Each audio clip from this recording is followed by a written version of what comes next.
Menara Al-Mustaha markas Hamas rata dengan tanah selesai dibombardir militer Israel. Dilansir dari New York Post pada Jumat 5 September, satu-satunya gedung tinggi di Gaza itu runtuh porak-poranda. Militer Israel atau IDF disebut telah menargetkan gedung itu karena menurut mereka lokasi tersebut dipakai Hamas untuk mengatur serangan ke pasukan Israel. Saat gedung tersebut runtuh, asap hitam pekat membumbung tinggi. Warga yang berada di sekitar gedung panik berlarian mencari perlindungan. Dari runtuhnya Menara Al-Mustaha, belum diketahui apakah ada korban jiwa atau tidak.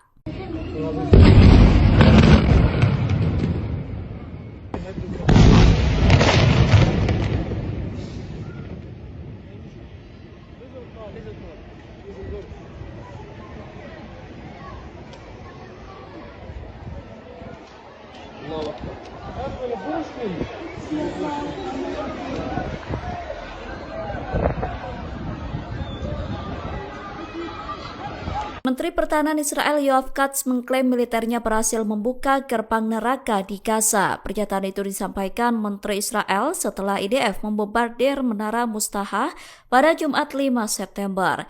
Yoav Katz mengancam Israel bakal melakukan serangan yang lebih brutal setelah membombardir satu-satunya gedung tinggi di Gaza itu.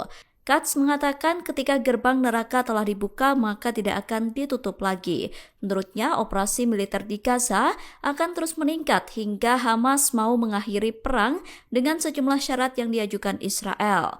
Katz mengklaim militernya telah mengeluarkan perintah evakuasi paksa bagi penghuni Menara Mustaha sebelum gedung itu dibombardir.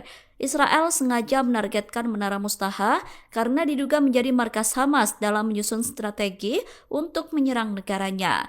Gedung 12 lantai itu luluh lantak ketika dihantam jet tempur Israel dengan rentetan misil. Saat ini gedung tersebut porak-poranda rata dengan tanah. Adapun di sekitar gedung tersebut berdiri ratusan tenda darurat tempat pengungsian warga Gaza. Meski Israel bersikeras menyebut menara itu dipakai Hamas untuk merencanakan serangan, namun pihak pengelola menegaskan bahwa bangunan itu hanya dipakai untuk menampung warga yang mengungsi. Pemerintah Mesir marah besar tidak terima dengan pernyataan asal yang dilontarkan Perdana Menteri Israel Benjamin Netanyahu. Mesir mengecam keras pernyataan Netanyahu soal pengusiran warga Palestina dilakukan melalui gerbang penyeberangan Rafah. Kementerian Luar Negeri Mesir menolak rencana pengusiran warga Gaza yang ingin dilakukan Israel itu.